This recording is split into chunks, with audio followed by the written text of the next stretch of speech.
കാസർഗോഡ് 16 വയസ്സുകാരനെ ഗേ sex dating ആപ്പിലൂടെ പരിചയപ്പെട്ട് പീഡിപ്പിച്ച കേസിലെ അന്വേഷണത്തിനിടെ പുറത്തുവരുന്നത് ഞെട്ടിപ്പിക്കുന്ന വിവരങ്ങളാണ്. സംസ്ഥാനത്ത് ഡേറ്റിംഗ് ആപ്പുകളിലൂടെ പ്രായപൂർത്തിയാകാത്ത കുട്ടികളെ വ്യാപകമായി ചൂഷണം ചെയ്യുന്നുവെന്നാണ് പോലീസിന്റെ കണ്ടെത്തൽ. ഡേറ്റിംഗ് ആപ്പ് വഴി പരിചയം സ്ഥാപിച്ച് UPI വഴി പണം നൽകി വശീകരിച്ചാണ് പീഡനം നടന്നത്. പ്രായപൂർത്തിയാകാത്ത വിദ്യാർത്ഥികൾക്ക് ഇതിൽ എങ്ങനെ അക്കൗണ്ട് തുറക്കാനായി എന്നതും പോലീസ് അന്വേഷിക്കുന്നുണ്ട്. 16-കാരനെ പീഡിപ്പിച്ച കേസിൽ ഇതുവരെയും 10 പേരാണ് പിടിയിലായത്. കേസിലെ പ്രധാന പ്രതിയായ യൂത്ത് ലീഗ് നേതാവ് സിറാജുദ്ദീൻ ഒളിവിലാണ്. ഇയാൾ ഉടൻ പിടിയിലാകുമെന്നാണ് പോലീസ് നൽകുന്ന സൂചന. KV ബൈജു ചേരുന്നുണ്ട് കാസർഗോഡ് എന്ന വിവരങ്ങളുമായി. ബൈജു, ഇതിന് ഞെട്ടിപ്പിക്കുന്ന വിവരങ്ങളാണ് ഈ കേസുമായി ബന്ധപ്പെട്ട് പുറത്തു വന്നത്. അതായത് സാധാരണ മറ്റ് പല ഡേറ്റിംഗ് ആപ്പുകളും വളരെ സജീവമായി പ്രവർത്തിക്കുന്നുണ്ടെങ്കിൽ പോലും ഗേ സെക്സ് ഡേറ്റിംഗ് ആപ്പിനെ കുറിച്ച് ഈ സംഭവത്തിന് പിന്നാലെയാണ് പുറത്തു വരുന്നത്. മാത്രമല്ല, ഇതിന് പ്രതികളായിട്ടുള്ളത് പിടിക്കപ്പെട്ടവരിൽ ഉന്നത സർക്കാർ ഉദ്യോഗസ്ഥരുണ്ട്, പ്രാദേശിക രാഷ്ട്രീയ നേതാക്കളുണ്ട്. കേസിന് ഈ സംഭവത്തെ, ഈ ഡേറ്റിംഗ് ആപ്പിനെ നിയന്ത്രിച്ചിരുന്നത് ആരാണ്? യൂത്ത് ലീഗ് നേതാവിൻ്റെ സിറാജുദ്ദീൻ്റെ പങ്ക് ഈ കേസിൽ എത്രത്തോളമുണ്ട്?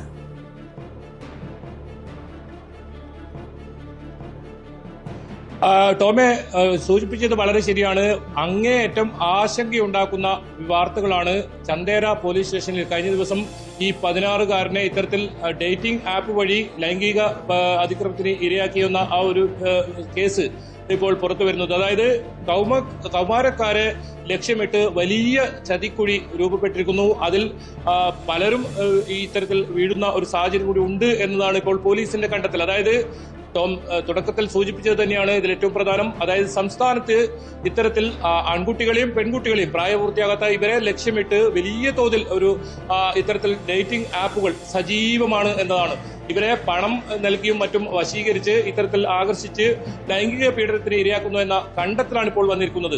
ഇപ്പോൾ കാസർഗോഡ് ഈ സംഭവം തന്നെ പരിശോധനയിൽ നമുക്ക് മനസ്സിലാക്കാൻ സാധിക്കും. ഈ 16-കാരനെ കഴിഞ്ഞ 2 വർഷമായി ഇത്തരത്തിൽ ഈ ഒരു ഡേറ്റിംഗ് ആപ്പ് വഴി നിരവധി ആളുകൾ ലൈംഗിക പ്രകൃതി വിരുദ്ധ പീഡനത്തിന് ഇരയാക്കി എന്ന ഒരു വിവരമാണ് പുറത്തു വരുന്നത്. അതായത് അതിലേറ്റവും പ്രധാനം ഇതിൽ വിദ്യാഭ്യാസ വകുപ്പിലെ ഉദ്യോഗസ്ഥരുണ്ട്, ഒപ്പം മുൻ RPF ജീവനക്കാരനുണ്ട്, അതോടൊപ്പം ഫുട്ബോൾ കോച്ചുണ്ട്, മാത്രമല്ല രാഷ്ട്രീയക്കാരുമുണ്ട് എന്നതാണ്. ഇത് മുസ്ലിം ലീഗിന്റെ ഒരു പ്രാദേശിക നേതാവ് ഈ കേസിൽ ഇനി പിടിയിലാകാനുണ്ട്.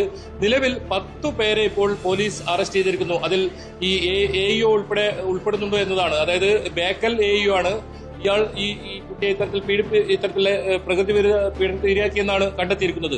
എന്തായാലും പോലീസ് വിശദമായ അന്വേഷണം ആരംഭിച്ചിരിക്കുന്നു. ഇത്തരം ഡേറ്റിംഗ് ആപ്പുകൾ അത് വിശദമായി പരിശോധന ആരംഭിച്ചിരിക്കുന്നതാണ് ഇപ്പോൾ SP ഉൾപ്പെടെ വ്യക്തമാക്കുന്നത്. ഇതിൽ നമുക്ക് എടുത്തു പറയാനുള്ളത് രക്ഷിതാക്കളോടാണ്.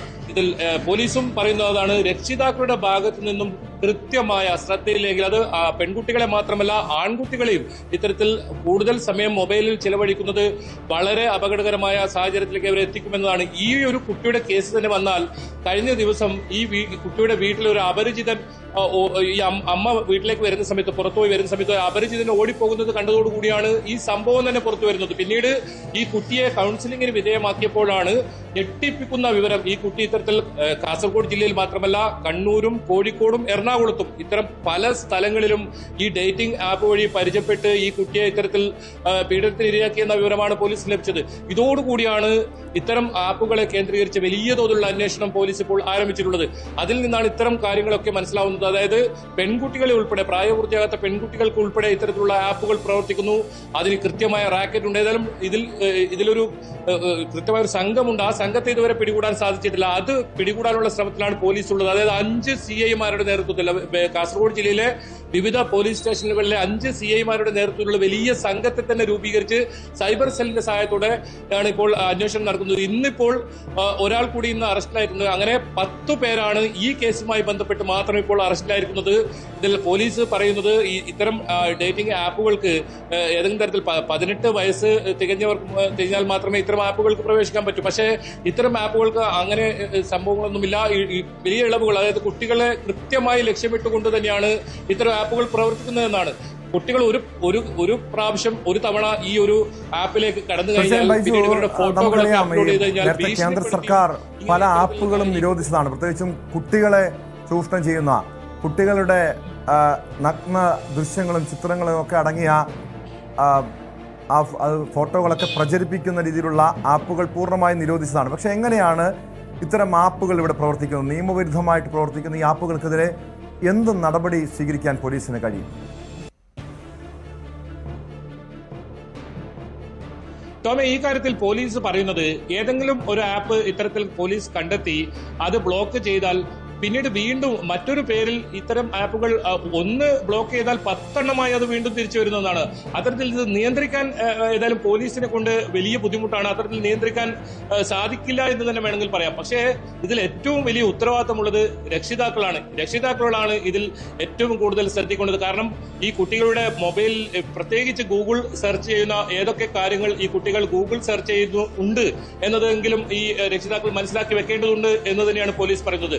അങ്ങനെയല്ലാതെ ഇത്തരം പല വിവരങ്ങളും പുറത്തു വരുന്നില്ല എന്നാണ്. കാരണം ഇത് ഈ ഒരു കേസ് നേരത്തെ സൂചിപ്പിച്ചതുപോലെ തന്നെ ഒരാൾ അപരിചിതൻ വീട്ടിൽ നിന്നും ഇങ്ങനെ ഓടുന്നത് കണ്ടത് സംശയം തോന്നിയാണ് ഇത്തരത്തിൽ ഈ അമ്മ ഈ പരാതി നൽകിയതും ചൈൽഡ് ലൈൻ വിശദമായി ചോദ്യം ചെയ്തതും. പിന്നീട് ഈ കുട്ടി എല്ലാ കാര്യങ്ങളും പറയുന്ന ഒരു അവസ്ഥയാണ് ഉണ്ടായത്. പലപ്പോഴും ഭയം കാരണം ഭീഷണിപ്പെടുത്തി ഇത്തരം സംഭവങ്ങൾ ഉണ്ടാകാം, അതല്ല പണം നൽകി വശീകരിച്ച് ഇത്തരം സംഭവങ്ങൾ ഉണ്ടാവും. പക്ഷെ അതിനെല്ലാം ഒരു പരിധിവരെ മാത്രമേ പോലീസിന് ഇടപെടാൻ സാധിക്കൂ. ഒരുപക്ഷെ ഇത്തരം ക്രൈം നടന്നാൽ അവരെല്ലാം പിടിക്കപ്പെടും. കാരണം മൊബൈൽ ഉപയോഗിച്ച്, ടവർ ലൊക്കേഷൻ ഉപയോഗിച്ചൊക്കെയാണ് ഈ പ്രതികളെ ഇപ്പോൾ കണ്ടെത്തിയിരിക്കുന്നത്. ഇതിലൊരു പ്രതി നേരത്തെ സൂചിപ്പിച്ച മുസ്ലിം ലീഗിന്റെ നേതാവ് ഇപ്പോൾ മുൻകൂർ ജാമ്യത്തിനായി ശ്രമിക്കുന്ന ഒരു സാഹചര്യം കൂടിയുണ്ട്. നിലവിൽ 10 പേരെ ഇപ്പോൾ അറസ്റ്റ് ചെയ്തിട്ടുണ്ട്. 16 പേർക്കെതിരെ കേസ് രജിസ്റ്റർ ചെയ്തിട്ടുണ്ട്. സംസ്ഥാനത്തിന്റെ വിവിധ ഭാഗങ്ങളിലായി 15 കേസ് രജിസ്റ്റർ ചെയ്തിട്ടുണ്ട്. ഇനി 16 പേരാണ് മൊത്തം ഇപ്പോൾ ഉള്ളത്. ഇതിൽ കൂടുതൽ പേർ പ്രതികൾ ഉണ്ടാകും. അത് പോലീസ് അന്വേഷണം ഇപ്പോൾ നടന്നുകൊണ്ടിരിക്കുന്നു. എന്തായാലും ഇതിൽ ഏറ്റവും പ്രധാനമായും രക്ഷിതാക്കളുടെ ഭാഗത്ത് നിന്നും വലിയ ഉണ്ടാകുമെന്ന് പോലീസ് സൂചന നൽകുന്നുണ്ട്. അതോടൊപ്പം ബൈജു അറിയേണ്ടത്, കൂടുതൽ കുട്ടികൾ, പ്രായപൂർത്തിയാകാത്ത കൂടുതൽ കുട്ടികൾ ഈ ഡേറ്റിംഗ് ആപ്പിലൂടെയുള്ള കെണികളിൽ വീണിട്ടുണ്ടോ? കൂടുതൽ പേർ ഇരകളായിട്ടുണ്ടോ? അങ്ങനെയെങ്കിൽ പോലീസിന് ആ ഇരകളെ കണ്ടെത്താൻ കഴിയണം. അതത്ര എളുപ്പമുള്ള കാര്യമാണോ? പരാതിയുമായി കൂടുതൽ പേർ പോലീസിനെ സമീപിച്ചിട്ടുണ്ടോ ബൈജു?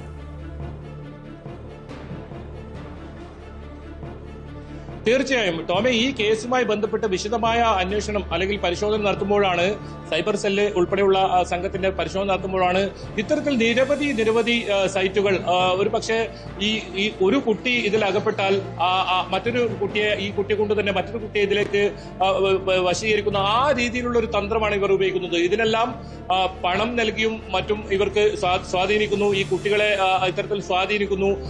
കൂടുതൽ ഇത്തരത്തിലുള്ള സംഘങ്ങൾ ഉണ്ട് എന്ന് തന്നെയാണ് പോലീസ് പറയുന്നത്. ഇവരെല്ലാം കണ്ടെത്തുക വലിയ ബുദ്ധിമുട്ടാണ്. കാരണം ഇതിൽ പരാതി അല്ലെങ്കിൽ ഇത്തരത്തിലൊരു സംഭവം കണ്ടെത്തേണ്ടതുണ്ട്. നിലവിലിപ്പോൾ ഈ ചന്ദേര പോലീസ് സ്റ്റേഷനിൽ ഒരു 16 വയസ്സുകാരൻ, അതായത് 2 വർഷത്തോളമായി ഈ ഡേറ്റിംഗ് ആപ്പ് ഉപയോഗിച്ച് ഇത്തരത്തിൽ നിരവധി ഇടങ്ങളിൽ ഈ കുട്ടിയെ എത്തിച്ച് ലൈംഗികമായി പീഡിപ്പിച്ചു എന്നാണ് ഇപ്പോൾ ഈ കേസുള്ളത്.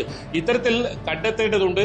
കൃത്യമായ കൗൺസിലിംഗ് നടത്തിയാൽ മാത്രമേ കുട്ടികൾ ഇത്തരം കാര്യങ്ങൾ പുറത്തു പറയുന്ന ഒരു സാഹചര്യം കൂടിയുള്ളൂ. ഏതായാലും പെൺകുട്ടികൾ ഉൾപ്പെടെ ഈ സംഘത്തിന്റെ ചതിക്കുഴിയിൽ വീണിട്ടുണ്ട് എന്ന് തന്നെയാണ് പോലീസ് പറയുന്നത്. അത് സംബന്ധിച്ചെല്ലാം വിശദമായ അന്വേഷണം ഇപ്പോൾ പോലീസ് നടത്തുന്നുണ്ട്. എന്തായാലും കൂടുതൽ പേർ ഇതിൽ പ്രതികളാകും എന്ന് തന്നെയാണ് പറയുന്നത്. അതിൽ ഉന്നതരായ ആളുകളുണ്ട്. നേരത്തെ സൂചിപ്പിച്ചതുപോലെ തന്നെ കുട്ടികൾക്ക് അറിവ് പകർന്നു നൽകേണ്ട അധ്യാപകർ പോലും, അതായത് AEO പോലും ഈ കേസിൽ ഉൾപ്പെട്ടിട്ടുണ്ട് എന്നാണ് ഇതിന്റെ ഗൗരവം വർദ്ധിപ്പിക്കുന്നത്. അതുകൊണ്ട് തന്നെയാണ് പോലീസ് ഇത് വളരെ ഗൗരവത്തിൽ ഇത് എടുത്തതും പ്രത്യേക സംഘത്തെ രൂപീകരിച്ച് ഇതിന്റെ അന്വേഷണം മുന്നോട്ട് കൊണ്ടുപോകുന്നതും.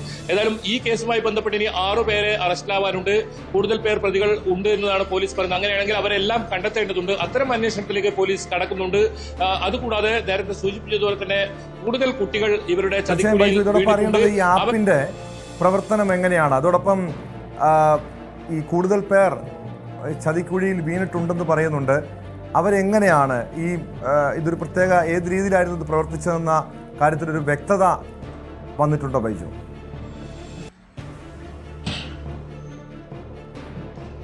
ടോമെ, തീർച്ചയായും ഇത് ഗൂഗിൾ സെർച്ച് വഴിയാണെന്നാണ് SP അല്പസമയം മാധ്യമങ്ങളോട് പറഞ്ഞത്. അതായത് ഗൂഗിൾ സെർച്ച് വഴി ഇത്തരത്തിൽ നിരവധി ആപ്പുകളുണ്ട്. അത്തരം ആപ്പുകളിലേക്ക് കയറി അതിൽ രജിസ്റ്റർ ചെയ്യുന്ന ഒരു രീതിയാണ് ഈ പ്രധാനമായി ആപ്പുകൾക്കുള്ളത്. അതിൽ പ്രത്യേകിച്ച് 18 വയസ്സാണോ എന്ന് സ്വയം സാക്ഷ്യപ്പെടുത്താൽ മാത്രം മതി. അതല്ലാതെ മറ്റ് നിബന്ധനകളൊന്നുമില്ല. ഏതെങ്കിലും തരത്തിൽ കൃത്യമായ ഇത്തരത്തിലുള്ള രേഖകളോ തിരിച്ചറിയൽ രേഖകളോ അത്തരം കാര്യങ്ങളൊന്നുമില്ല. ഒരു ഫോട്ടോകൾ, കുട്ടികളുടെ ഫോട്ടോകൾ ഇതിൽ അപ്ലോഡ് ചെയ്യാൻ ചോദിക്കും. അത്തരം കുറച്ച് നിബന്ധനകൾ ഒക്കെ ഇതായി കഴിഞ്ഞാൽ ഇതിലേക്ക് രജിസ്റ്റർ ചെയ്യാം. പിന്നീട് കൂടുതൽ ഉപഭോക്താക്കൾ ഇതിലുണ്ട്. ആകർഷിക്കാൻ വേണ്ടി നിരവധി ഫോട്ടോകൾ ഇവർ ഇത്തരത്തിൽ ഉൾപ്പെടുത്തും. ഒരുപക്ഷെ മോർഫ് ചെയ്ത ഫോട്ടോകൾ പോലും ഇതിൽ ഉൾപ്പെടുത്താം. പ്രത്യേകിച്ച് AI യുഗത്തിൽ ഈ ഒരുപാട് AI ടെക്നോളജി ഉപയോഗിച്ചുള്ള ഫോട്ടോകൾ ഇതിലുണ്ടാകാം. ഇതെല്ലാം ആകർഷിച്ചായി ആളുകൾ കൂടുതൽ ഇതിലേക്ക് വരുന്നു. ഈ കുട്ടിക്ക് ഏറ്റവും ഒടുവിലായി ഒരാൾ 500 രൂപയാണ് ഈ കുട്ടിക്ക് നൽകിയത്. വീടുകളിലേക്ക്, സ്വന്തം വീട്ടിലേക്ക് തന്നെ, അതായത് സ്വന്തം വീട്ടിലേക്കെത്തി കുട്ടിയെ ഇത്തരത്തിൽ ലൈംഗിക അതിക്രമത്തിന് ഇരയാക്കുന്നു എന്നതാണ് ഇതിൽ ഏറ്റവും ഗൗരവമുള്ള കാര്യം. അതോടൊപ്പം പുറത്ത് കൊണ്ടുപോയി, അതായത് നേരത്തെ പറഞ്ഞതുപോലെ തന്നെ കാസർഗോഡ് ജില്ലയ്ക്ക് പുറമെ കണ്ണൂർ, കോഴിക്കോട്, എറണാകുളം ജില്ലകളിൽ പല സ്ഥലങ്ങളിലും ലോഡ്ജുകളിലും ഒക്കെ എത്തിച്ചും ഇത്തരത്തിൽ പീഡനം നടത്തിയിട്ടുള്ളതാണ്. ഇത് രക്ഷിതാക്കളുടെ ഭാഗത്ത് 16 വയസ്സുള്ള ഒരു കുട്ടിയുടെ കാര്യമാണ് ഇപ്പോൾ ചന്ദേര പോലീസിൽ പുറത്തു വരുന്നത്. ആ 16 വയസ്സുള്ള കുട്ടി എന്തിനാണ് എറണാകുളം അല്ലെങ്കിൽ കോഴിക്കോട് പോലത്തെ ജില്ലകളിൽ ഇത്തരത്തിൽ ഒറ്റയ്ക്ക് സഞ്ചരിക്കുന്നത് പോലും ഇപ്പോൾ നോക്കാനുള്ള രക്ഷിതാക്കൾക്ക് സമയമില്ല എന്നതാണ് ഇതിൽ ഏറ്റവും പ്രധാനം. അത് തന്നെയാണ് പോലീസും പറയുന്നത്. കുട്ടികൾക്ക് കൃത്യമായ ബോധവൽക്കരണം, ഒപ്പം അവരുടെ ഗൂഗിൾ ഈ സെർച്ച്, അത് ഏതൊക്കെ കാര്യങ്ങളാണ് ഇവർ ഈ ഗൂഗിളിൽ പരിശോധിക്കുന്നത് എന്ന് കൃത്യമായ ഒരു ശ്രദ്ധ രക്ഷിതാക്കളുടെ ഭാഗത്തു നിന്ന് ഉണ്ടാകണമെന്നാണ് ഈ പോലീസ് പ്രധാനമായും പറയുന്നത്. കാരണം കോവിഡ് ഇതിന് ശേഷം എല്ലാ കുട്ടികളുടെ കയ്യിലും മൊബൈൽ ഫോൺ ഉണ്ടാകുന്ന ഒരു സാഹചര്യമുണ്ട്. ഇതിൽ ഗെയിമിന് അഡിക്റ്റ് ആയിട്ടുള്ള ഒരുപാട് ആളുകൾ നമ്മൾ കണ്ടിട്ടുണ്ട്. ഒപ്പം മയക്കുമരുന്ന് ഉൾപ്പെടെയുള്ള വലിയ ശൃംഖല ഈ ഒരു ഇത്തരത്തിൽ പ്രവർത്തിക്കുന്നുണ്ട്. ഏതായാലും ഈ സംഭവത്തിൽ പോലീസ് അന്വേഷണം ഊർജിതമാക്കിയിട്ടുണ്ട്. വരും ദിവസങ്ങളിൽ കൂടുതൽ പേർ പിടിയിലാകുമെന്ന് തന്നെയാണ് പോലീസ് പറയുന്നത്. ടോം, വ്യക്തമാണ്. കാസർഗോഡ് നിന്ന് KV ബൈജു ആണ് വിവരങ്ങൾ നൽകിയത്. ബൈജു സൂചിപ്പിച്ചതുപോലെ മാതാപിതാക്കൾ അതീവ ജാഗ്രത പുലർത്തേണ്ട സമയമാണ്. പ്രത്യേകിച്ചും എല്ലാ കുട്ടികളുടെ കയ്യിലും ഇപ്പോൾ മൊബൈൽ ഫോൺ ഉണ്ട്. അവർ ഗെയിമുകൾ കളിക്കാം. അതിനപ്പുറം ഇതുപോലുള്ള ഡേറ്റിംഗ് ആപ്പുകളുടെ കെണിയിൽ വീഴാം. അവരുടെ സൗഹൃദങ്ങൾ, വളരെ മുതിർന്ന ആളുകളുമായി സൗഹൃദമുണ്ടെങ്കിൽ അതൊക്കെ കൃത്യമായും നിരീക്ഷിക്കേണ്ടതാണ്.